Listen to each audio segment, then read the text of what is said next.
अस्सलाम वालेकुम dear students. Next जो है टॉपिक जो खतरनाक चैप्टर है एटॉमिक स्ट्रक्चर, इसको जो है डिस्क्राइब करते हैं। और एटॉमिक स्ट्रक्चर में जो है हमारे लिए, क्योंकि ये तो आप लोग फिजिक्स में भी पढ़ते हैं, तो जो बातें आप लोग फिजिक्स में पढ़ते हैं वही बातों की रिपीटिशन है। और सेकंड जो हमने बेसिक जो है यहाँ पे जो हमारा केमिस्ट्री पॉइंट ऑफ व्यू से जो हमने टारगेट करना है, तो हमने दो क्वेश्चन को टारगेट करना है। कि पहला पॉइंट ये है कि what is the composition of atom, के what is the composition of atom, कि एटम की कंपोजिशन क्या होगी। तो ये साइंटिस्ट जो है ये क्यूरियस थे, मतलब ये कि वो इस पॉइंट की सर्च में थे कि एटम की कंपोजिशन क्या होगी, कि what is the composition of atom, atom की कंपोजिशन क्या है, कि एटम के अंदर क्या है। और फिर ये डिस्क्राइब करते हैं सेकंड पॉइंट में जो है जब एटम के अंदर जो है इसकी कंपोजिशन फाइंड की गई है, तो फिर उसके बाद जो है ये क्वेश्चन डिस्क्राइब किया गया है कि how the atom look like, how the atom, कि ये एटम किस तरह नजर आएगा। मतलब ये कि इसमें ये पार्टिकल की अरेंजमेंट किस तरह होगी, पार्टिकल्स इसके अंदर क्या है, और फिर ये पार्टिकल की अरेंजमेंट किस तरह है। तो ये साइंटिस्ट जो है इसके बारे में जो है हर टाइम जो है मतलब लगे थे। तो how the atom look like, ये किस तरह नजर आएगा, how the atom look like. तो हम यहाँ पे क्या स्टडी करते हैं, what is the composition of atom, के एटम के अंदर क्या है। तो यहाँ पे हम जो है डिस्कवरीज की तरफ जब जाते हैं, तो ये जो है इलेक्ट्रॉन की डिस्कवरी की बात करते हैं, फिर उसके बाद जो है प्रोटॉन की डिस्कवरीज की बात करते हैं, फिर उसके बाद न्यूट्रॉन की डिस्कवरीज की जो है ये बात करते हैं कि what is the composition of atom. तो इलेक्ट्रॉन प्रोटॉन की डिस्कवरीज को जो है हमने क्या करना है, यहाँ पे डिस्क्राइब करना है। द सेकंड पॉइंट जो है जब ये हमें पता चल जाए कि यहाँ पे जो है इलेक्ट्रॉन प्रोटॉन न्यूट्रॉन जो है इसमें जो है एटम के अंदर प्रेजेंट है, तो फिर साइंटिस्ट इस सर्च में थे कि आया जो है ये एटम किस तरह नजर आता है, इसमें इलेक्ट्रॉन कहाँ पे होंगे, प्रोटॉन कहाँ पे होंगे, न्यूट्रॉन। तो उन्होंने एटॉमिक स्ट्रक्चर को कि how the atom look like. तो अब नो हाउ द पार्टिकल में कि ये इलेक्ट्रॉन्स, प्रोटॉन्स और न्यूट्रॉन्स की अरेंजमेंट इन एटम किस तरह होगी। तो ये डिफरेंट टाइप्स ऑफ कंसेप्ट्स हैं जिसको हमने जो है आप लोगों ने जो है प्लम्स पुडिंग एटॉमिक मॉडल का नाम सुना होगा, रदरफोर्ड एटॉमिक मॉडल नाम सुना होगा, बोहर एटॉमिक मॉडल सुना होगा। यहाँ पे जो है हम जो डिस्क्राइब करते हैं दूसरा मॉडर्न एटॉमिक मॉडल है। तो ये different types of atomic model हमें जो है फिर एटॉमिक स्ट्रक्चर जो है एटम का स्ट्रक्चर के बारे में इंफॉर्मेशन प्रोवाइड करते हैं कि एटम में जो है इन पार्टिकल्स की अरेंजमेंट किस तरह है। तो ये जो है how the atom look like. तो इस पूरे चैप्टर में हमने ये दो क्वेश्चन जो है इनको टारगेट करना है कि इस एटम के अंदर क्या है, इलेक्ट्रॉन, प्रोटॉन और न्यूट्रॉन्स है। और फिर उसके बाद how the atom look like, atom किस तरह नजर आता है। तो हमने इलेक्ट्रॉन, प्रोटॉन और न्यूट्रॉन की एटम के अंदर जो है इनकी अरेंजमेंट क्या है, तो इनको जो है हमने क्या करें इस पूरे चैप्टर में जो है डिस्क्राइब करना है। तो ये क्लासिकल कंसेप्ट्स हैं, उन क्लासिकल कंसेप्ट को क्लासिकल फिजिक्स जो है हमने यहाँ पे डिस्कशन करनी है। अगर आप लोग देखें तो आप लोगों ने पढ़ा होगा मेरे ख्याल में मैट्रिक में आप लोगों ने लॉ ऑफ मास कंजर्वेशन। तो लॉ ऑफ मास कंजर्वेशन में क्या है कि masses can nether be created. के लेट्स सपोज अगर मेरे पास जो है ये हाइड्रोजन है and if it combine with oxygen you will gate 2 mole of the water. तो ये 2 मोल ऑफ द जो है या 2 मॉलिक्यूल्स अगर मैं लेता हूं, मॉलिक्यूल्स है और यहाँ पे एक मॉलिक्यूल जो है इसको डिस्क्राइब करता हूं कि a single molecule of oxygen if it combine तो it will produce 2 molecules of water, 2 molecules of water है।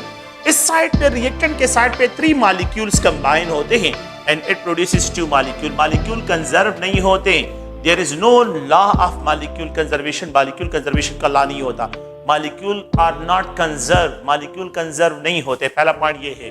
अगर आप लोग देखिए सेकंड पॉइंट में जो है यहाँ पे एक्सप्रेस करता हूं कि 2 moles of hydrogen, 1 mole of oxygen यहाँ पे प्रोड्यूस करता है 2 मोल ऑफ वाटर।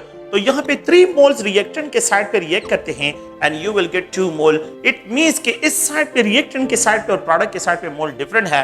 तो ये पॉइंट भी याद रखिए, there is no law of mole conservation. Mole भी कंजर्व नहीं होते, मोल की कंजर्वेशन नहीं होती, मॉलिक्यूल की कंजर्वेशन नहीं होती। अगर मैं यहाँ पे एक्सप्रेस करूं कि 4 ग्राम जो है, यहाँ पे ये क्या है 4 ग्राम है और यहाँ पे जो है अगर आप देखें तो ये 32 ग्राम है। Oxy hydrogen is equal to 4 gram, oxygen is equal to 32 gram and it produces जो है 2 into 18 ग्राम। इस साइड पे 36 ग्राम और इस साइड पे भी 36 ग्राम है। तो दोनों साइड पे मासेस इक्वल है, मासेस कंजर्व होते हैं। तो according to this law masses can not be created not destroyed during a physical या केमिकल प्रोसेस हो, मासेस क्या होते हैं, कंजर्व होते हैं। So during the law of mass conservation में कि हम ये डिस्क्राइब करते हैं कि मासेस कंजर्व होते हैं, नो मोल कंजर्वेशन होता है और नो मॉलिक्यूल कंजर्वेशन, मॉलिक्यूल भी कंजर्व नहीं होते। एक थर्ड पॉइंट ये है अगर आप लोग देखें मैं यहाँ पे 4 एटम्स ऑफ हाइड्रोजन कंबाइन होते हैं 2 एटम्स ऑफ ऑक्सीजन के साथ, इस साइड पे टोटल नंबर ऑफ एटम्स कितने हो गए? 6 हो गए। और यहाँ पे जो है अगर आप 4 × 2 तो 4 एटम्स ऑफ हाइड्रोजन, 4 × 2 और यहाँ पे जो है 2 एटम्स ऑफ ऑक्सीजन। इस साइड पे भी ऑक्सीजन, ये है आप लोगों के पास ऑक्सीजन और हाइड्रोजन के 6 बनते हैं। तो इस साइड पे भी 6 एटम है और इस साइड पे भी आप लोगों ने लॉ ऑफ एटम कंजर्वेशन, मतलब ये कि एटम कंजर्व होते हैं। तो एटम की कंजर्वेशन होती है और मासेस की कंजर्वेशन होती है। तो मासेस कंजर्व होते हैं, लॉ ऑफ जो है अगर आप लोग देखें मास कंजर्वेशन, मासेस कंजर्व होते हैं, इनकी कंजर्वेशन होती है। और एटॉमिक जो है यहाँ पे एटम के neither be created not destroyed during a physical process या केमिकल प्रोसेस, एटम भी कंजर्व होते हैं। So law of atom conservation या लॉ ऑफ मास कंजर्वेशन के मासेस के neither be created not destroyed during a physical और chemical process, और we can also describe के एटम्स के नाइदर, तो एटम और मासेस जो है ये कंजर्व होते हैं और rest of the volume not conserve होता है, मोल कंजर्व नहीं होता, मॉलिक्यूल कंजर्व नहीं होते। तो आप लोगों ने ये पॉइंट जहन में रखना है कि मोल जो है मोल कंजर्व नहीं होते, मॉलिक्यूल कंजर्व नहीं होते, मॉलिक्यूल जो है ये कंजर्व नहीं होते, volume, law of volume conservation नहीं होता। तो ये 3 नो कंजर्वेशन, इनकी कंजर्वेशन नहीं होती, लेकिन मास और एटम की कंजर्वेशन होती है। नो यहाँ पे जो है no conservation of moles, molecules and volume, इनकी कंजर्वेशन जो है ये डिस्क्राइब नहीं होती। तो ये क्लासिकल लॉज ऑफ कॉम्बिनेशन में है कि मासेस कंजर्व होते हैं। तो अगर आप लोग देखिए मासेस कंजर्वेशन में जो है हम जो डिस्क्राइब करते हैं कि एक बैलेंस केमिकल इक्वेशन में अगर मैं एक्सप्रेस करता हूं कि जितने masses of the reaction combine होते हैं the same number of masses of the product की फॉर्मेशन होती है। तो ये एक जनरल जो है लॉ है, लॉ ऑफ कांस्टेंट कंपोजिशन। इसका मतलब क्या है? लॉ ऑफ कांस्टेंट कंपोजिशन, अगर मैं यहाँ पे लेट सपोज जो है लॉ ऑफ कांस्टेंट कंपोजिशन का मतलब क्या है? अगर मैं वाटर ओशन से लेता हूं, अगर मैं रेन वाटर लेता हूं, अगर मैं जो है यहाँ पे कैनाल वाटर लेता हूं, अगर मैं स्ट्रीम वाटर लेता हूं, अगर मैं रिवर वाटर लेता हूं, जो भी सोर्स है वाटर का, अगर मैं लेबोरेटरी में वाटर बनाता हूं, लेबोरेटरी में हाइड्रोजन ऑक्सीजन के साथ कंबाइन करके वाटर बनाता हूं, इन सब में जो है the ratio of combination of hydrogen and oxygen जो है वो H2O 2:1 के साथ कॉम्बिनेशन है। इन सब की कंपोजिशन कांस्टेंट है। क्या मतलब है कि ओशन वाटर का फार्मूला, अगर आप ओशन वाटर ले तो उसका भी फार्मूला H2O है, अगर आप रेन वाटर ले तो उसका भी फार्मूला जो है आप लोगों के पास वाटर है H2O है, कैनाल वाटर ले तो उसका भी जो है अगर आप देखिए H2O है, और अगर आप स्ट्रीम जो है स्ट्रीम से वाटर ले तो उसका फार्मूला भी H2O है। तो जो भी सोर्स होगा, एक मैटर जिस सोर्स से भी आ रहा हो, डिफरेंट सोर्सेस से आ रहा हो, उसमें the ratio of combined element जो है it must be remains constant, ये कांस्टेंट होना चाहिए। This is according to the law of constant composition, ये कांस्टेंट कंपोजिशन है। तो एक कंपाउंड डिफरेंट सोर्सेस से, एक कंपाउंड डिफरेंट सोर्सेस से लॉ ऑफ कांस्टेंट कंपोजिशन जो है इसको डिस्क्राइब करते हैं। द लॉ ऑफ तो एक लॉ जो है क्लासिकल लॉ में लॉ ऑफ मल्टीपल प्रोपोर्शन है, लॉ ऑफ मल्टीपल प्रोपोर्शन। हमने law of mass conservation, law of जो है डेफिनेट प्रोपोर्शन यानी कांस्टेंट कंपोजिशन, और एक है लॉ ऑफ मल्टीपल प्रोपोर्शन, इसको जो है यहाँ पे डिस्क्राइब करना है। अगर आप लोग देखें लॉ ऑफ मल्टीपल प्रोपोर्शन में हम क्या डिस्क्राइब करते हैं, ये एक एलिमेंट है carbon, and if it combine with oxygen you will get carbon monoxide. If limited supply of oxygen हम करते हैं तो it is described as a carbon monoxide, ये कार्बन मोनोऑक्साइड प्रोड्यूस होता है। अगर ये कार्बन ऑक्सीजन के साथ कंबाइन होता है इसके साथ, इट प्रोड्यूसेस कार्बन डाइऑक्साइड। अगर ये कार्बन ऑक्सीजन के साथ कंबाइन होता है तो इट आल्सो प्रोड्यूसेस कार्बोनेट्स, ये कार्बोनेट्स आयन प्रोड्यूस करते हैं।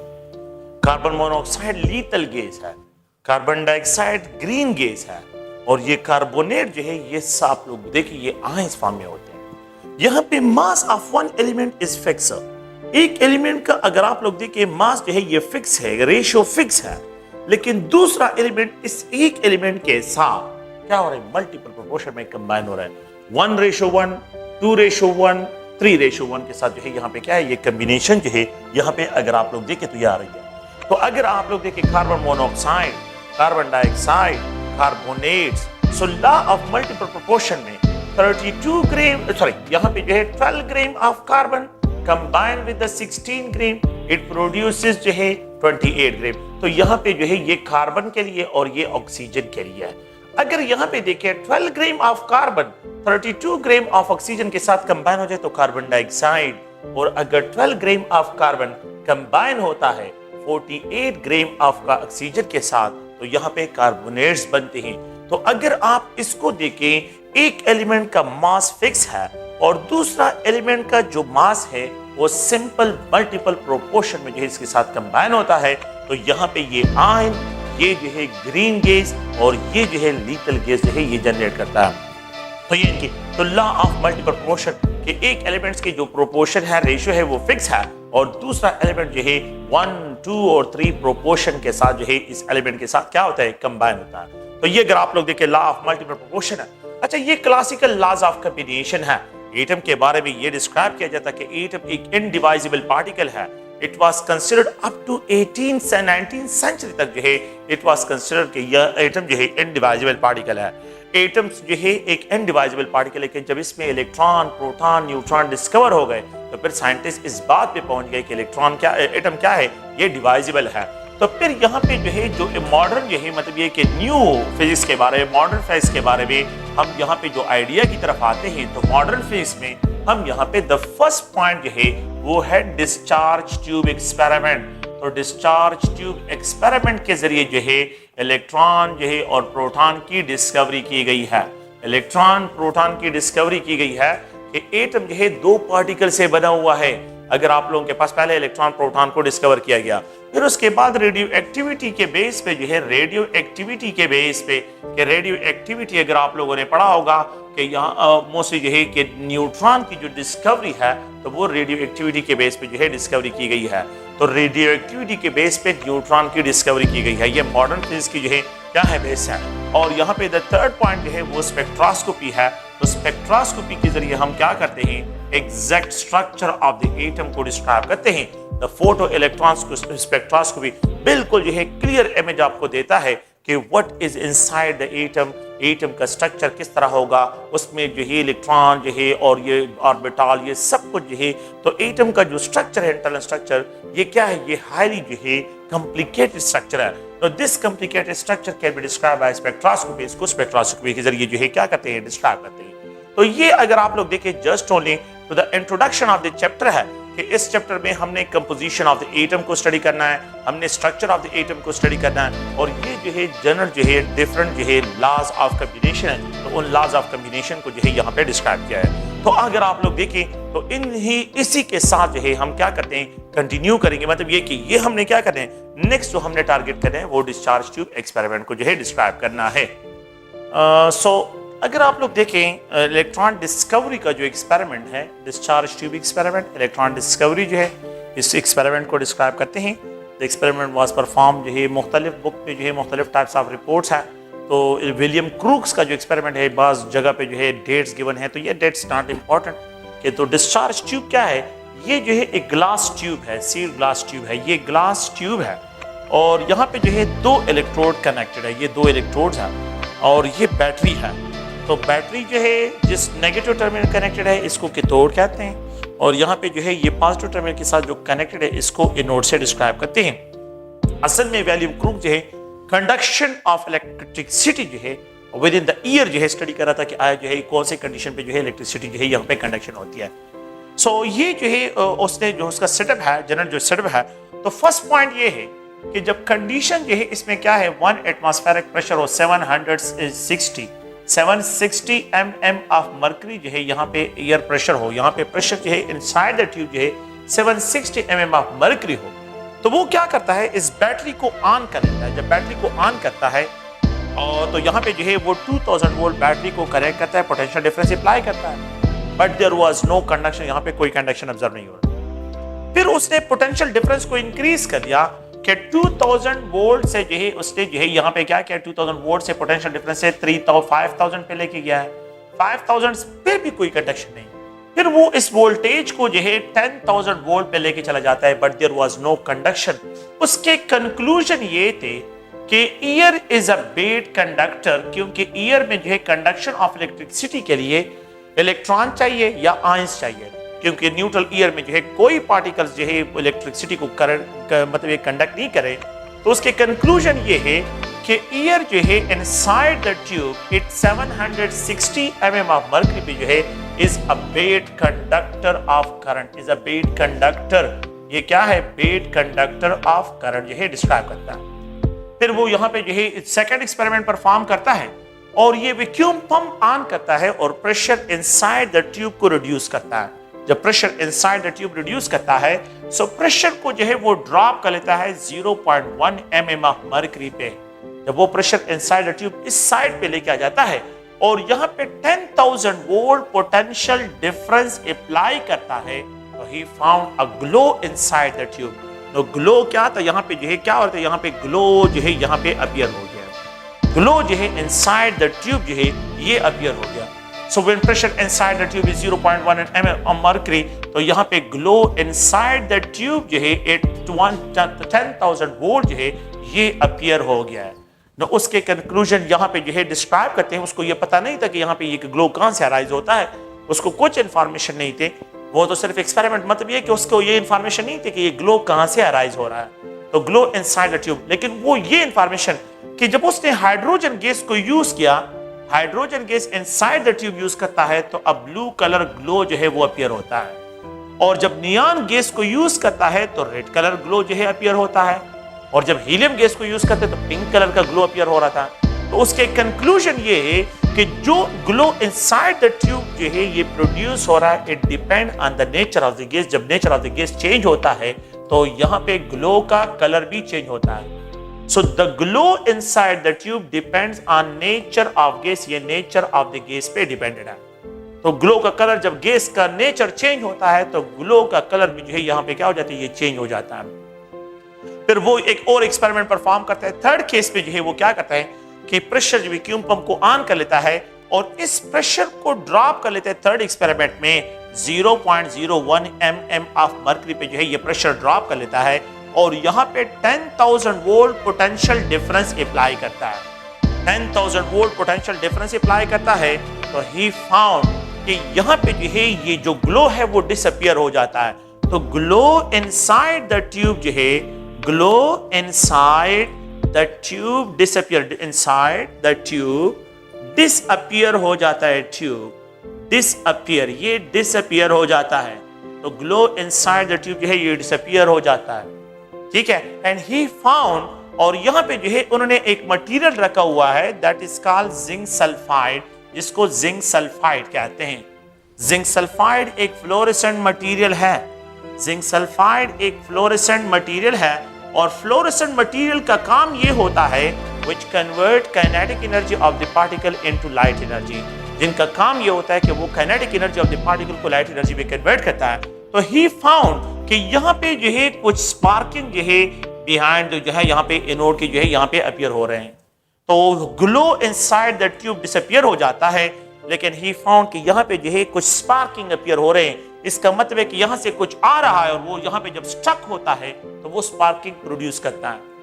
तो यहाँ पे कुछ पार्टिकल है जिसके साथ काइनेटिक एनर्जी है और वो पार्टिकल जब आ रहा है और यहाँ पे स्पार्किंग प्रोड्यूस कर रहा है। तो ये जो है कि ग्लो इनसाइड द ट्यूब, फिर वो क्या करता है, हाइड्रोजन गैस को जो है जब यहाँ पे जो है यूज करता है तो he found the same sparking appear होती है यहाँ पे स्पार्किंग।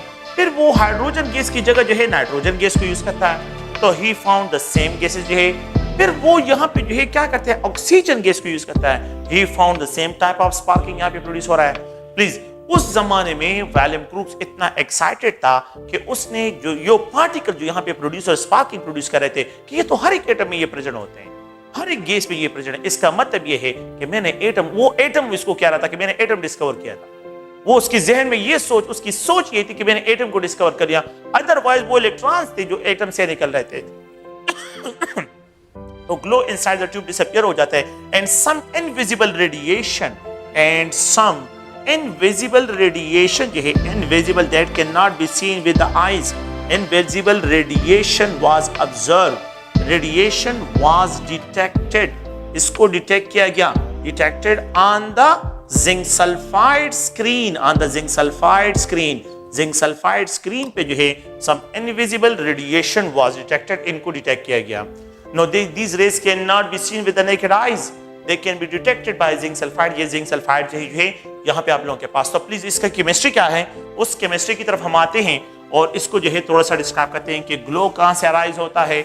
और यहाँ पे जो है अगर आप लोग देखें फिर जो है ये इनविजिबल रेडिएशन, ये अगर आप लोग देखें ये हाइड्रोजन गैस है और जब इसको इलेक्ट्रिक आर्क देते हैं, इलेक्ट्रिक एनर्जी, इलेक्ट्रिक आर्क इसको देते हैं, जब इसको इलेक्ट्रिक आर्क देते हैं तो यहाँ पे 10,000 वोल्ट का इलेक्ट्रिक आर्क देते हैं, तो यहाँ पे जो इलेक्ट्रॉन्स होते हैं हाइड्रोजन के, जो ग्राउंड स्टेट इलेक्ट्रॉन्स हैं, ये इलेक्ट्रॉन एनर्जी एब्जॉर्ब करके हाई एनर्जी स्टेट में चले जाते हैं।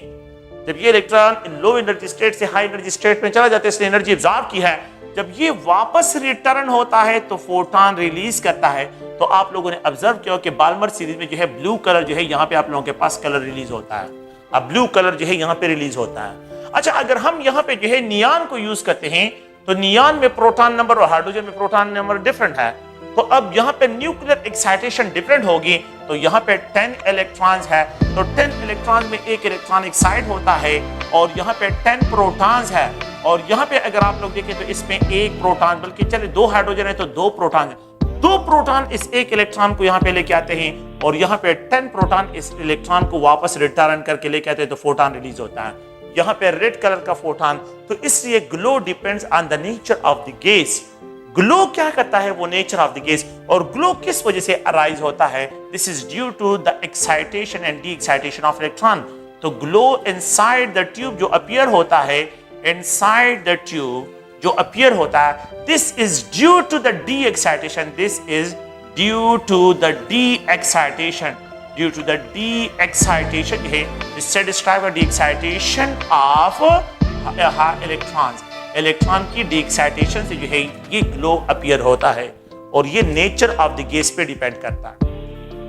फिर जब हम क्या करते हैं, यहाँ पे जो है हाइड्रोजन गैस है, और हम इस जो है क्या करते हैं, यहाँ पे प्रेशर इनसाइड द ट्यूब और रिड्यूस कर लेते हैं। जब pressure inside the tube reduce कर लेते हैं, ये 10,000 वोल्ट करंट जब हम इससे पास करते हैं तो ये हाइड्रोजन गैस को आयोनाइज कर लेता है और इससे इलेक्ट्रॉन को निकाल देता है, डिस्चार्ज कर लेता है। यहाँ पे यही गैसेस की डिस्चार्जिंग होती है, तो ये हाइड्रोजन से इलेक्ट्रॉन को मुकम्मल जो है निकाल देता है। ये इलेक्ट्रॉन्स देखें, ये जो है नेगेटिव चार्ज प्लेट है, ये पॉजिटिव चार्ज प्लेट है, इलेक्ट्रॉन आपको पता है कि नेगेटिव है, तो ये इलेक्ट्रॉन जो है पॉजिटिव प्लेट की तरफ मूव करते हैं और तेजी के साथ चले जाते हैं। यहाँ पे स्ट्रीम ऑफ रेडिएशन बहुत से इलेक्ट्रॉन्स प्रोड्यूस होते हैं and they acquire kinetic energy, बहुत ज्यादा एनर्जी होती है, and they move towards the के एनोड की तरफ मूव करते हैं, और जब से स्क्रीन को स्ट्रक करते हैं वहां पे स्पार्किंग प्रोड्यूस करते हैं। इसी तरह जो है जो बकायाजात ऑफ द गैसेस होते हैं, बकायाजात ऑफ गैसेस है, तो ये गैसेस पार्टिकल जो है इस डायरेक्शन में मूव करते हैं। गैसेस पार्टिकल के जो आयंस होते हैं तो ये मूव करते हैं, और फिर इनको केनाल रेज का नाम दिया गया, और इनको जो है कैथोडिक रेज का नाम जो है यहाँ पे डिस्क्राइब करते हैं कि ये कैथोडिक रेज है। आप लोगों के बुक में जो है 2 सेंटेंसेस लिखे हैं कि द एग्जैक्ट वोल्टेज रिक्वायर्ड होता है, तो जितना ट्यूब का जो लेंथ होता है, ट्यूब का लेंथ, जितना ट्यूब लेंथ इंक्रीज होता है तो वो द वोल्टेज जो है वो आप लोगों के पास इंक्रीज डिस्क्राइब होगी, और कम ज्यादा डिस्क्राइब होगी, और जितना जो है ट्यूब जो है इसका लेंथ कम होगा तो कम voltage for the electric discharge required होगी। सेकेंड पॉइंट ये है कि the pressure inside the tube, जो लो प्रेशर पे गैसेस डिस्चार्ज होते हैं और हाई प्रेशर पे जो है गैसेस की डिस्चार्जिंग कम होगी। तो गैसेस को डिस्चार्ज करना हो तो प्रेशर को लो रखना है, वोल्टेज को हाई रखना है, और ट्यूब लेंथ को कम रखना है, तो उसके बेस पे जो है आप लोगों के पास गैसेस की प्रॉपर डिस्चार्जिंग होगी। अच्छा, तो ये अगर आप लोग देखें तो यहाँ पे ये जो इनविजिबल रेडिएशन है, जो एक्चुअली इलेक्ट्रॉन है, हाइड्रोजन से इलेक्ट्रॉन निकल गया, ऑक्सीजन से इलेक्ट्रॉन निकाल दें, नाइट्रोजन से इलेक्ट्रॉन निकाल दें, किसी भी गैस से इलेक्ट्रॉन निकाल दे, उसका नेचर चेंज नहीं होता। तो जो इनविजिबल रेडिएशन प्रोड्यूस होते हैं inside the tube, they are independent on the nature of gas, ये नेचर पे इंडिपेंडेंट होते हैं। सो इनविजिबल रेडिएशन जो है they are independent on the nature of gas, independent on the nature of gas, on the nature of gas, ये nature of the gas पे independent होते हैं। जो ग्लो होता है ये जो है नेचर ऑफ द गैस पे जो है डिपेंड करता है, और ये जो गैसेस जहां पे जो आप लोगों के पास इनविजिबल रेडिएशन ये independent on the nature of gas है। नेक्स्ट पॉइंट अगर आप लोग देखें, आप लोगों के बुक्स में एक एट दिस पॉइंट कि जब गैसेस डिस्चार्ज हो जाते हैं, आयंस बन जाते हैं, सर्किट कंप्लीट हो जाता है, क्योंकि इलेक्ट्रॉन्स करंट कैरियर, एक साइड पे इलेक्ट्रॉन प्रोड्यूस हो रहे हैं, दूसरे साइड पे जो है आयंस आ रहे हैं, तो दोनों इलेक्ट्रोड और एनोड के दरमियान जब इलेक्ट्रॉन मूवमेंट शुरू करते हैं सर्किट कंप्लीट हो जाता है। सर्किट जो है यहाँ पे कंप्लीट। इस दौरान क्योंकि इलेक्ट्रिक आयंस प्रोड्यूस है, प्लाज्मा जनरेट हुआ है, मैटर आयोनाइज हो गया है, plasma state of the matter जो है यहाँ पे डिस्चार्ज ट्यूब में प्रेजेंट है, तो यहाँ पे इलेक्ट्रिकल रेजिस्टेंस बहुत ज्यादा हो जाता है। और आप लोगों ने फिजिक्स में पढ़ा होगा कि electrical resistance is directly proportional to the number of collision. Number of collision जो है वो बहुत ज्यादा हो जाते हैं। इसको मिनिमाइज करने के लिए इलेक्ट्रिकल कोलिजन को मतलब ये कि अगर हम रेजिस्टेंस को मिनिमाइज करते हैं तो we have to keep a high potential difference जो है हमने यहाँ पे अप्लाई करना है। तो high potential difference is applicable in order to, इतना पोटेंशियल डिफरेंस जो है मैंने इस पे अप्लाई करना है कि वो इस इलेक्ट्रॉन को और इस प्रोटॉन को जो है इन दो इलेक्ट्रोड के दरमियान क्या करे, इनको मूव करे, इनको मूवमेंट दे दें। तो इनकी मूवमेंट के लिए मुझे हाई पोटेंशियल डिफरेंस चाहिए। तो the electrical resistance between the two electrode in discharge tube is maximum when there is a electric discharge होता है। तो जब गैसेस डिस्चार्ज होते हैं तो फिर यहाँ पे इलेक्ट्रिकल रेजिस्टेंस आप लोगों के पास मैक्सिमम जो है ये डिस्क्राइब होगा। तो सेकंड पॉइंट में जो आप लोग देखें, मैं इसको एक आसान लैंग्वेज में इस तरह डिस्क्राइब करता हूँ कि मेरे पास जो है यहाँ ये दो इलेक्ट्रोड्स है। ये क्या है? दो इलेक्ट्रोड्स है और इन दो इलेक्ट्रोड्स में 10,000 वोल्ट पोटेंशियल डिफरेंस अप्लाई करता हूँ। यहाँ पे मॉलिक्यूल ज्यादा है, 1 एटमॉस्फेरिक प्रेशर जो है इन दो आप लोग वर्ड्स देखिए, यहाँ पे मॉलिक्यूल क्या है? ज्यादा है। ये नेगेटिव प्लेट है और ये पॉजिटिव प्लेट है। मैंने 10,000 वोल्ट, ये 10,000 वोल्ट एनर्जी इन पूरे मॉलिक्यूल पे जो है क्या होती है? इन मॉलिक्यूल पे डिस्ट्रीब्यूट होती है। तो यहाँ पे मॉलिक्यूल को इतनी एनर्जी नहीं मिलती कि ये मॉलिक्यूल को क्या करे? एक्साइट करे या डिस्चार्ज करे। तो यहाँ पे ये 1 एटमॉस्फेरिक प्रेशर है। जब प्रेशर इनसाइड द ट्यूब में रिड्यूस कर लेता हूं, जब pressure inside the tube reduce कर लेता हूं तो इन दो इलेक्ट्रोड के दरमियान जो है मॉलिक्यूल्स कम हो गए। तो ये 0.1 mm ऑफ मर्करी पे प्रेशर लेके आता हूं। अब यहाँ पे 10,000 वोल्ट एनर्जी है। ये 10,000 वोल्ट एनर्जी कम मॉलिक्यूल पे डिस्ट्रीब्यूट होती है। जब कम मॉलिक्यूल पे तो ये इनके इलेक्ट्रॉन को एक्साइट करता है। तो एक्साइटेशन तो 0.1 mm ऑफ मर्करी पे जो है एक्साइटेशन होती है एंड देयर इज नो आप लोगों के पास एक्साइटेशन या जो है डिस्चार्ज होता है। लेकिन जब मैं प्रेशर इनसाइड द ट्यूब और कम कर लेता हूं तो प्रेशर इनसाइड और 10,000 वोल्ट रख देता हूं तो यहां पे मॉलिक्यूल कम हो गए। अब ये 10,000 वोल्ट एनर्जी इतनी ज्यादा है कि इन मॉलिक्यूल में तोड़ फोड़ शुरू कर ले और इनसे इलेक्ट्रॉन को निकाल दे। तो यहां पे आयोनाइजेशन होता है, यहां पे इलेक्ट्रॉनिक एक्साइटेशन होता है और यहाँ पे कुछ ऑब्जर्व नहीं होता। तो ये 3 केसेस है जिसको जो है यहाँ पे डिस्क्राइब करना था। तो इन 3 केसेस को अगर आप लोग देखें, यहाँ पे जो है 1 मैंने जनरल लिखा है कि 1 एटमॉस्फेरिक प्रेशर में यहाँ पे गैसेस ज्यादा, यहाँ पे गैसेस कम और यहाँ पे गैसेस सबसे कम। ये 10,000 वोल्ट एनर्जी इतनी ज्यादा है कि ये मॉलिक्यूल के इलेक्ट्रॉन इससे क्या करते हैं? इससे निकाल देते हैं। और यहाँ पे 10,000 वोल्ट एनर्जी कम है तो सिर्फ इसके इलेक्ट्रॉन को एक्साइटेशन है और यहाँ पे 10,000 वोल्ट एनर्जी इतने मॉलिक्यूल पे डिस्ट्रीब्यूट हो जाती है जिसकी वजह से ये मॉलिक्यूल ना एक्साइट होते हैं और ना जो है डिस्चार्ज होते हैं। तो यहाँ पे सिर्फ प्रेशर रिडक्शन की बात जो है हम यहाँ पे, तो गैसेस जो है डिस्चार्ज होते हैं एट लो प्रेशर पे, गैसेस डिस्चार्ज होते हैं लो प्रेशर पे, गैसेस की डिस्चार्जिंग लो प्रेशर पे और हाई पोटेंशियल डिफरेंस पे जो है गैसेस की डिस्चार्जिंग जो है ये डिस्क्राइब होती है। तो अगर आप लोग देखें हमारे पास यहाँ पे कैथोडिक रेज और ग्लो जो है यह अपीयर होता है। ये अगर आप लोग देखें ये जनरल जो है कैथोडिक रेज को जो है हम यहाँ पे डिस्क्राइब करते हैं। इन रेडिएशंस को जो यहाँ पे प्रोड्यूस होते हैं तो इनिशियली वो लोग ये समझ रहे थे कि ये रेडिएशन क्या है, ये रेडिएशन वो लोग ये समझ रहे थे कि ये कैथोड जो है इन इलेक्ट्रॉन को रिलीज करता है। तो इसी वजह से कि मेटल जो है वो इलेक्ट्रॉन को रिलीज करते हैं, लेकिन एक्चुअली जो है ये गैसेस की डिस्चार्जिंग से हो रहे थे, गैसेस डिस्चार्ज हो रहे थे और इससे इलेक्ट्रॉन रिलीज हो रहे थे। नॉट फ्रॉम द कैथोड से इलेक्ट्रॉन जो है ये रिलीज हो रहा है। 10,000 वोल्ट पे कैथोड इलेक्ट्रॉन रिलीज नहीं करता, सिर्फ गैसेस के डिस्चार्जिंग से जो है यहाँ पे क्या है ये स्ट्रीम ऑफ रेडिएशन। तो इनको डिफरेंट टाइप्स ऑफ साइंटिस्ट ने जो है उस जमाने में जो है इनकी प्रॉपर्टीज को डिस्क्राइब किया है। तो प्लीज द फर्स्ट प्रॉपर्टी ये कि ये कैथोडिक रेज है। Cathodic rays are actually electrons हैं। कैथोडिक रेज क्या है? A beam of cathodic rays है। और यहाँ पे जो है अगर आप लोग देखिए इसको पास किया गया है तो इलेक्ट्रिक डायपोल से, इलेक्ट्रिक डायपोल तो एक्सटर्नल डायपोल से जो है अगर आप लोग देखें, मैं इसको ट्यूब है, ये ट्यूब है तो यहाँ पे जो है पॉजिटिव प्लेट और यहाँ पे नेगेटिव प्लेट, बिल्कुल इसको जो है यहाँ पे इलेक्ट्रिक डायपोल यहाँ पे रख दिया गया है। इलेक्ट्रिक डायपोल से इन रेडिएशन को जब पास किया गया, ये इनका बीम ऑफ रेडिएशन को पास किया गया तो ये जो है अगर आप लोग देखें तो ये जो रेडिएशन जैसे इलेक्ट्रिक डायपोल से पास किया गया तो they bend towards the positive plate, ये पॉजिटिव प्लेट की तरफ बेंड हो गए। No deflection towards the positive plate of the cathodic rays indicate करता है कि दीज रेज आर चार्ज हैं, और ये जो है कौन से चार्ज है, प्लीज गौर से देखिए, ये नेगेटिवली चार्ज पार्टिकल्स है, नेगेटिवली चार्ज रेज जो है इनको रिप्रेजेंट करते हैं, negatively charge, negative charge rays जो है इनको डिस्क्राइब करते हैं। फिर क्या करते हैं, एक दूसरे एक्सपेरिमेंट में जो है यहाँ पे north south pole magnetic field, external magnetic field रख देते हैं, north south pole external magnetic field से, और इन रेडिएशन को जो है इससे क्या करते हैं, पास करते हैं। So when they are perpendicular, ये आप लोगों के पास क्या है, परपेंडिकुलर है, ये मैग्नेट्स हैं परपेंडिकुलर है, और यहाँ से कैथोडिक रेज आ रहे हैं, तो जैसे कैथोडिक रेज यहाँ पे आ जाते हैं, so they follow a circular path, ये सर्कुलर पाथ यहाँ पे फॉलो कर लेते हैं। सो मैग्नेटिक फील्ड में डिफ्लेक्शन और इलेक्ट्रिक फील्ड में deflection, both of these characteristic describe करते हैं कि दे हैव चार्ज नेचर, इनका चार्ज नेचर है। तो मैग्नेटिक फील्ड में डिफ्लेक्शन, तो deflection in magnetic field and electric field में डिफ्लेक्शन, ये both of these experiment indicate करता है कि cathodic raise have charge nature, इनका चार्ज नेचर है।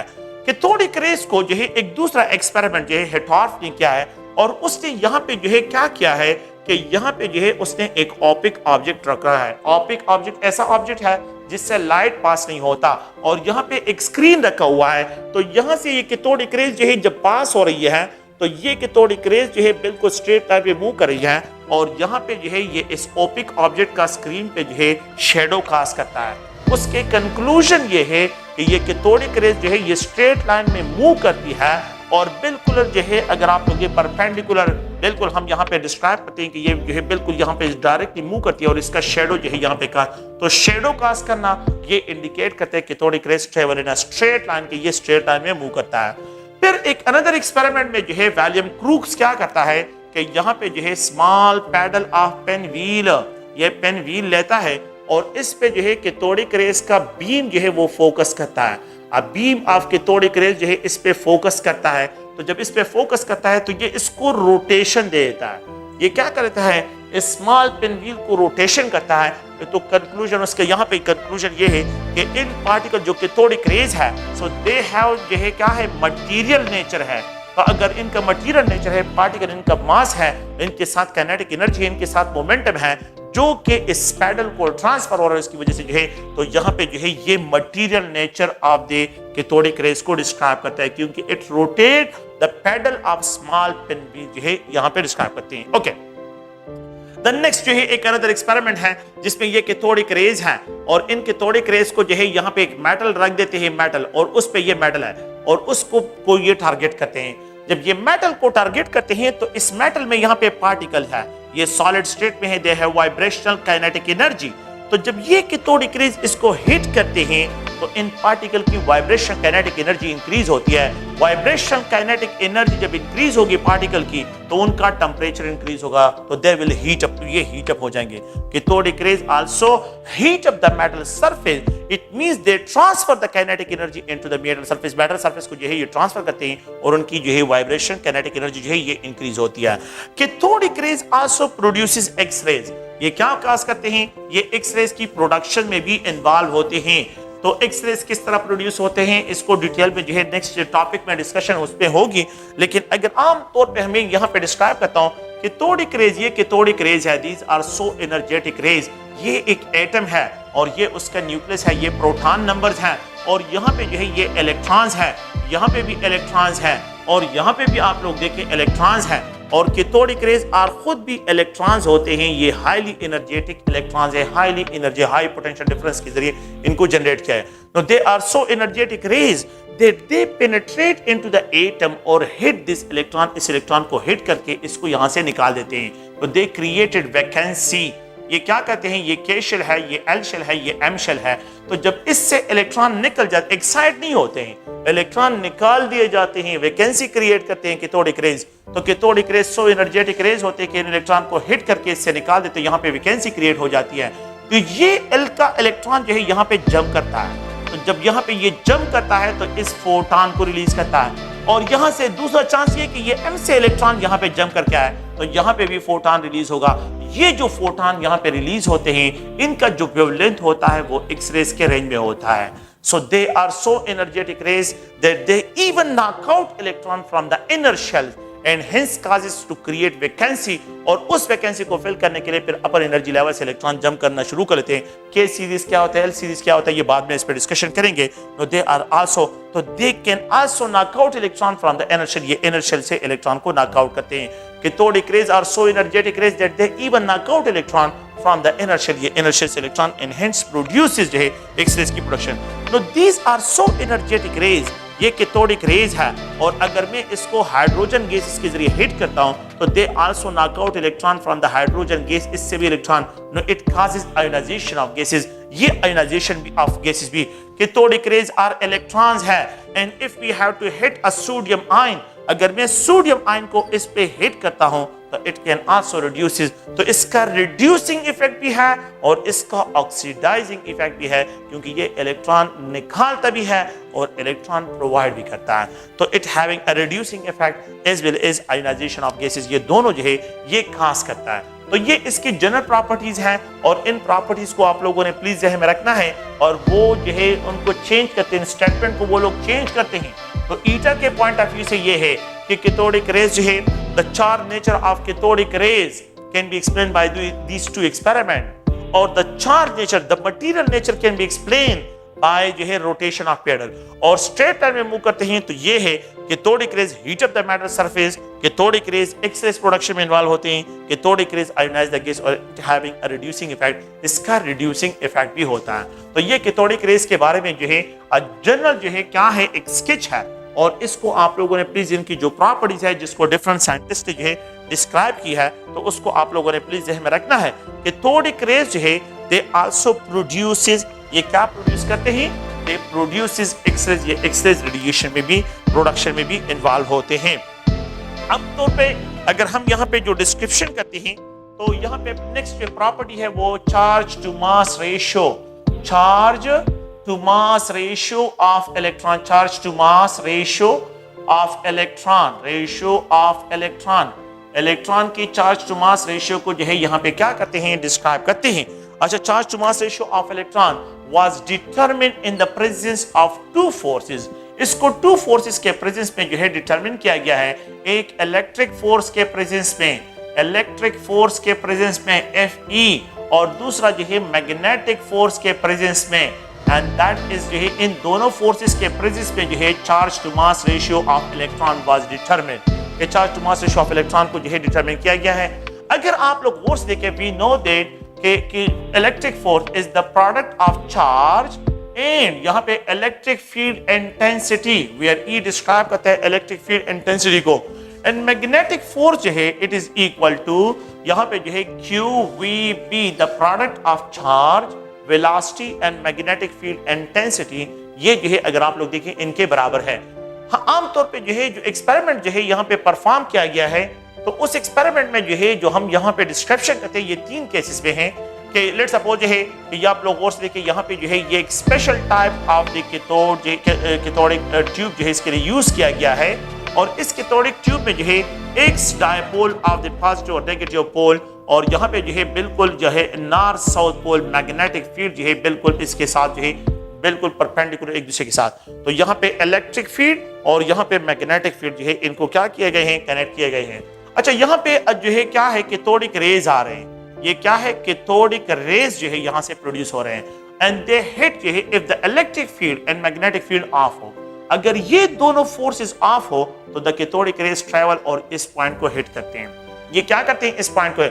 अगर मैं मैग्नेटिक फील्ड, फर्स्ट केस को इग्नोर करें, अगर मैं इलेक्ट्रिक फोर्स को ऑफ रखता हूं, मैग्नेटिक फोर्स को ऑन कर लेते हैं, मैग्नेटिक फील्ड ऑन कर लेते हैं और इलेक्ट्रिक फोर्स को ऑफ रखते हैं, तो जैसे ही यहाँ पे इंट्रोड्यूस करते हैं so they will follow a circular path, ये सर्कुलर पाथ फॉलो करते हैं। तो अगर आप लोग देखें ये जो है कि ये कैथोडिक रेज जो है जब ये सर्कुलर पाथ फॉलो करते हैं, जब ये कैथोडिक रेज क्या करते हैं, सर्कुलर पाथ, इसको मैग्नेटिक फोर्स इसको जो है क्या करता है, सर्कुलर पाथ, ये इलेक्ट्रॉन है जो circular path in the presence of magnetic force है।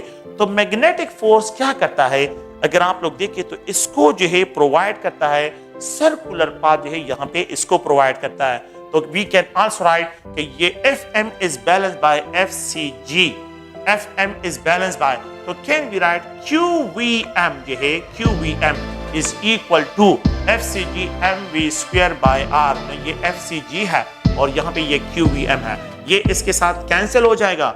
ये जो है अगर आप लोग सॉरी QVB है, सॉरी ये QVB है, तो ये V जो है इसके साथ कैंसिल हो जाएगा। इस M को यहाँ पे ट्रांसफर करें तो Q/M, इस M को यहाँ पे लेके आता हूँ, B को यहाँ पे, तो it is equal to V/B N/R। ये एक इक्वेशन जो है यहाँ से डिस्क्राइब करते हैं। अगर आप लोग देखिए कि इलेक्ट्रिक फोर्स ऑफ है, मैग्नेटिक फोर्स ऑन करते हैं, तो QVB magnetic force is balance by centrifugal force, इसको बैलेंस करता है। अगर आप इसको क्रॉस करते हो charge to mass ratio, charge to mass ratio, ये वेलोसिटी ऑफ इलेक्ट्रॉन पे एक्सप्रेस करा है, ये जो है मैग्नेटिक फील्ड है, ये रेडियस ऑफ दिस सर्कल है। और आप लोगों ने ये पढ़ा होगा कि साइक्लोट्रॉन के जरिए इस रेडियस को जो है डिटरमिन करते हैं, या जो है यहाँ पे क्लासिकल मेथड में जो है जो point diameter of the tube है तो उससे डिटरमिनेशन करते हैं। अच्छा, यहाँ पे जो है इस V को क्या करते हैं, किक आउट करते हैं, तो ये जो है यहाँ पे फर्स्ट केस जो है इसको डिस्क्राइब करते हैं।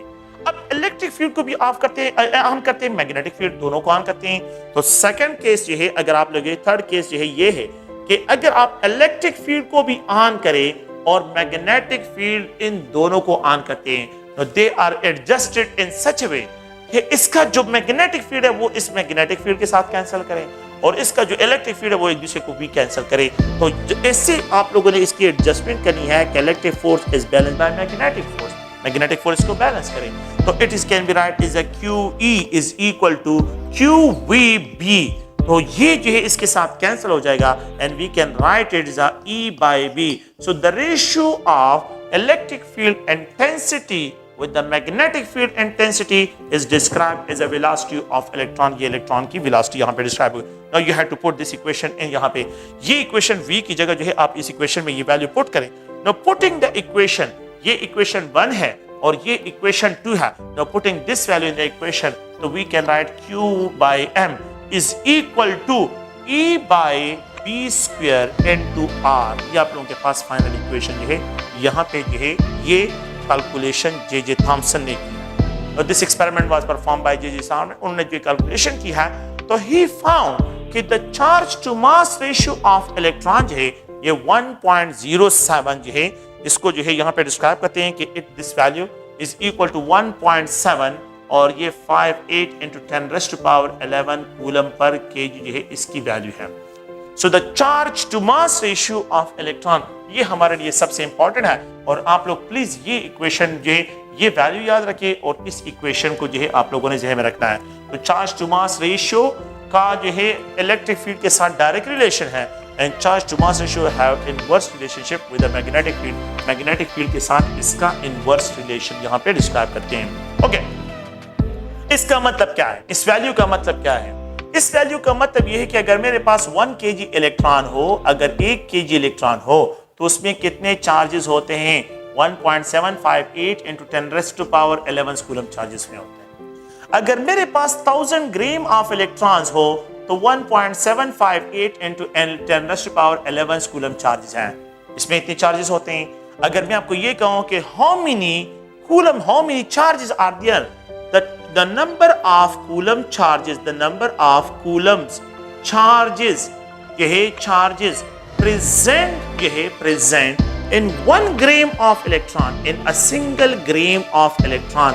अगर single gram of electron हो तो how many charges can be write कि अगर ये 1000 में यहाँ पे ट्रांसफर करूं तो यहाँ पे 1 ग्राम रह जाएगा, ये 1.758 × 10⁻11 -3 कूलम जो है, अगर आप लोग देखिए इसकी वैल्यू क्या होगी, ये 1.758 × 10⁻8 कूलम चार्ज होते हैं। तो a single gram of electron में 1.758 × 10⁻8 कूलम चार्जेस होते हैं। We know that 1 gram is equal to 1000 milligram. It contain 1.758 × 10⁻8 coulomb charges होते हैं। अगर मैं इसको हाफ करूं 500 तो ये भी हाफ हो जाएगा। अगर मैं ये कहूं कि 1 मिलीग्राम में कितने चार्जेस होंगे, 1 milligram of electron, a single milligram of electron में 1.758 इन 10⁻⁸ जो है 8 माइनस जो है आप लोगों के पास 3 कूलम चार्जेस जो है a single milligram of electron, 1 milligram electron weight का 1.758 इन 10⁵ कूलम चार्जेस जो है ये आप लोगों के पास 1 मिलीग्राम में प्रेजेंट होंगे। You can calculate a single microgram के लिए। तो ये डिफरेंट टाइप्स ऑफ वैल्यूज हैं जिसको आप लोग, अगर मैं आपको ये 1 मिलीग्राम में देते हैं तो 100 में कितने होंगे, you can easily find, just only multiply 100। 500 milligram में कितने होंगे, जस्ट ओनली मल्टीप्लाई 500 इसके साथ मल्टीप्लाई करें, you will get your values, आप लोगों के पास ये वैल्यूज जो है आ जाएगा। तो ये अगर आप देखिए अ सिंगल मिलीग्राम ऑफ इलेक्ट्रॉन में कितने चार्जेस हैं, अ सिंगल जो है ग्राम में कितने चार्जेस हैं, a single KG of electron, 2 KG of electron हो तो ये डबल हो जाएंगे, 3 केजी पे 3 टाइम इंक्रीज, 4 केजी में जो है 4 केजी आप लोगों के पास 4 मल्टीप्लाइड होगा, यहाँ पे जो वैल्यू मल्टीप्लाइड होगी इसके साथ भी मल्टीप्लिकेशन होगी, तो 1 केजी इलेक्ट्रॉन में आप लोगों के पास इतने जो है क्या है कूलम चार्ज जो है ये डिस्क्राइब होते हैं। नेक्स्ट जो है अगर आप लोग देखें तो एक अनदर जो है वो हम डिस्क्राइब करते हैं, that is charge of electron, के इलेक्ट्रॉन का चार्ज क्या है। तो देयर इज नो नीड कि हम इसकी कैलकुलेशन में जाएं और इसको जो है, तो ये पॉइंट ध्यान में रखिए कि the charge of electron was determined by Millikan oil drop experiment. Millikan oil drop experiment के जरिए जो है इसको डिटरमाइन करते हैं, and it was determined in 2 type of forces. एक इलेक्ट्रिक फोर्स के प्रेजेंस में इसको डिटरमाइन किया गया है, इलेक्ट्रिक फोर्स के प्रेजेंस में, एंड सेकंड जो है ग्रेविटेशनल फोर्स के प्रेजेंस में। तो ग्रेविटेशनल फोर्स और इलेक्ट्रिक फोर्स के प्रेजेंस में charge on electron was determined, और इलेक्ट्रिक फोर्स और मैग्नेटिक फोर्स के प्रेजेंस में जो है E/m ratio of electron was determined, charge to mass ratio was determined. तो इन दो फोर्सेस के प्रेजेंस में in a single electron charge value equal to 1.6 × 10⁻⁻19 coulomb charges के बराबर है। नो दिस वैल्यू अगर आप लोग इसको देखें तो यहाँ पे एक इलेक्ट्रॉन का जो चार्ज है वो हम इस तरह डिस्क्राइब करते हैं कि दिस वैल्यू इस आई सिस्टम में, एंड इफ द इलेक्ट्रॉन जो है 4 पॉइंट जो है अगर आप लोग देखें तो इसको इस जो है जो हम CGS सिस्टम से डिस्क्राइब करते हैं, तो अगर आप लोग देखें तो ये 4.8 × 10⁻10 ESU इलेक्ट्रोस्टैटिक यूनिट्स में इसको डिस्क्राइब करते हैं कि एक इलेक्ट्रॉन पे जो चार्ज है ESU में इलेक्ट्रोस्टैटिक यूनिट में 4.8 × 10⁻10 है, और एक इलेक्ट्रॉन पे जो चार्ज है 1.6 × 10⁻19, एक इलेक्ट्रॉन पे चार्ज 1.6 × 10⁻19 कूलम चार्जेस हैं। अगर आप लोग देखें मैं आपको ये कहूं कि 10 इलेक्ट्रॉन में कितने चार्जेस होंगे, जस्ट ओनली क्रॉस करें इसके साथ 10 electron 10 time coulomb charge increase. Okay, अगर मैं आपको ये कहूं कि 100 इलेक्ट्रॉन में कितने चार्जेस होंगे, कैन यू फाइंड 100 मल्टीप्लाई करें। अगर मैं आपको ये कहूं कि 1000 इलेक्ट्रॉन में कितने चार्जेस होंगे, 1000 मल्टीप्लाई करें। और अगर मैं आपको ये कहूं कि 10,000 ऑफ इलेक्ट्रॉन में कितने कूलम चार्ज होंगे, you can easily find, you can just only cross it. तो एक इलेक्ट्रॉन में 1.6 × 10⁻19 एवोगाड्रो नंबर ऑफ इलेक्ट्रॉन में कितने चार्जेस होंगे, एवोगाड्रो नंबर। तो अगर आप लोग देखिए मैं यहाँ पे इस तरह डिस्क्राइब करता हूँ कि एक एवोगाड्रो नंबर जो है 6.022 × 10⁻23, that is also called 1 mole of electron. How many coulomb charges are there in 1 mole of electron means Avogadro number of electron. ये इसके साथ क्रॉस करें तो यहाँ पे जो आप लोगों के पास क्रॉस कूलम होंगे 96500 coulomb charges, and this is also equal to 1 faraday. ये 1 फैराड के भी बराबर होता है। तो 1 मोल ऑफ इलेक्ट्रॉन जो होते हैं इसमें 96500 कूलम चार्जेस होते हैं, और ये 1 फैराड के बराबर है। 2 मोल ऑफ इलेक्ट्रॉन्स में ये 2 इसके साथ मल्टीप्लाइड हो जाएगा, 296,500 कूलम चार्जेस, ये 2 फैराड। अगर मैं आपको ये कहूं कि how many moles are there in 3 faraday of electrons, 3 moles इसमें प्रेजेंट है। तो 3 faraday means 3 mole of electron, 4 faraday means 4 mole of electron, 10 faraday means 10 mole of electron. तो यहाँ पे जितने फैराड्स होते हैं 1 फैराड में आप लोगों के पास 96500 होते हैं, और ये 1 मोल ऑफ इलेक्ट्रॉन इसके बराबर है, और ये 1 फैराड के 2 मोल जो है ये 2 मल्टीप्लाइड 96500, ये आप लोगों के पास जो है 2 फैराड, और यहाँ पे 3 फैराड तो 3 मल्टीप्लाइड 96500 कूलम, और यहाँ पे जो है ये 3 मोल ऑफ इलेक्ट्रॉन इसमें प्रेजेंट होंगे। तो ये अगर आप लोग देखें एक इलेक्ट्रॉन्स और यहाँ पे जो है 1 मोल ऑफ इलेक्ट्रॉन्स जो है आप लोगों ने किस तरह डिस्क्राइब करने हैं। तो एक तो चार्ज ऑफ इलेक्ट्रॉन हो गया, दूसरा charge to mass ratio. The mass of electron जो है इतना स्मॉल है that we can not determine it by किसी भी बैलेंस के जरिए नहीं कर सकते, so we have to determine by indirectly. इसकी इनडायरेक्टली तो charge to mass ratio is equal to 1.758 in 10⁻11 coulomb है और यहाँ पे जो है पर केजी है और इस इलेक्ट्रॉन का जो चार्ज है तो ये 1.6 इन 10⁻19 कूलम है। ये मास ऑफ इलेक्ट्रॉन 1.758 into 10⁻11 पर केजी है। तो मास ऑफ इलेक्ट्रॉन को फाइंड आउट करता हूं तो ये यहां पे ट्रांसफर करें 1.6 इन 10⁻19 coulomb divide by 1.758 in 10⁻11 coulomb per KG जो है अगर आप इसका रेशियो निकालें तो यू विल गेट 9.1 इन 10⁻31 जो है यहाँ पे केजी के बराबर होगा। एक इलेक्ट्रॉन का मास जो है mass of a single electron 9.11 in 10⁻31 KG के बराबर है। एक इलेक्ट्रॉन का मास 9.1 इन 10⁻- जो है अगर आप देखें 28 ग्राम के बराबर है। एक इलेक्ट्रॉन का मास 9.11 इन 10⁻25 जो है मिलीग्राम के बराबर है। एक इलेक्ट्रॉन का मास 9.11 इन 10⁻22 जो है अगर आप देखें तो माइक्रोग्राम के बराबर है।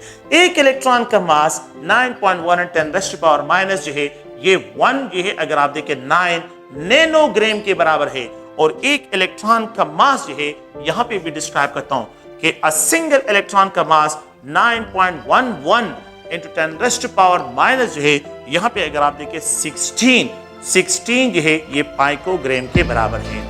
ये पाइकोग्राम में तो ये नैनोग्राम में ये पाइकोग्राम में जो है डिस्क्राइब करता है।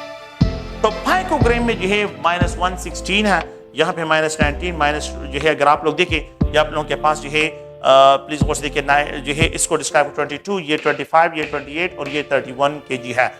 एक इलेक्ट्रॉन का मास एटॉमिक मास यूनिट में अगर मैं एक इलेक्ट्रॉन के मास को एक्सप्रेस करता हूं we know that 1 atomic mass unit में यहाँ पे जो है अगर आपको याद हो 1.6 इन 10⁻24 ग्राम में 1 एटॉमिक मास यूनिट के बराबर है। चैप्टर फर्स्ट में डिस्कशन की है। तो यहाँ पे जो है ये 9.11 इन 10⁻28 ग्राम में कितने एटॉमिक मास यूनिट होंगे। तो एक इलेक्ट्रॉन का मास एटॉमिक मास यूनिट में 0.00055 AMU के बराबर होता है। एटॉमिक मास यूनिट में एक इलेक्ट्रॉन जो है ये 0.0005 AMU के बराबर होता है। तो ये आप लोगों के पास क्या है इलेक्ट्रॉन का मास AMU में, यहाँ पे एक इलेक्ट्रॉन का मास AMU में इसके बराबर है। 2 इलेक्ट्रॉन का डबल हो जाएगा, 10 इलेक्ट्रॉन का 10 टाइम इंक्रीज, 100 इलेक्ट्रॉन का 100 टाइम इंक्रीज, 200 इलेक्ट्रॉन का 200 टाइम आप लोगों के पास इंक्रीज हो। तो ये क्या है ये जनरल कैलकुलेशंस है फॉर द प्लीज ध्यान में रखें मास ऑफ इलेक्ट्रॉन के ये डिफरेंट टाइप्स ऑफ यूनिट में इसको डिस्क्राइब, ठीक है। तो यहाँ पे जो है इलेक्ट्रॉन का जो टॉपिक है इसको जो है क्या करते हैं क्लोज करते हैं। थैंक यू, शुक्रिया।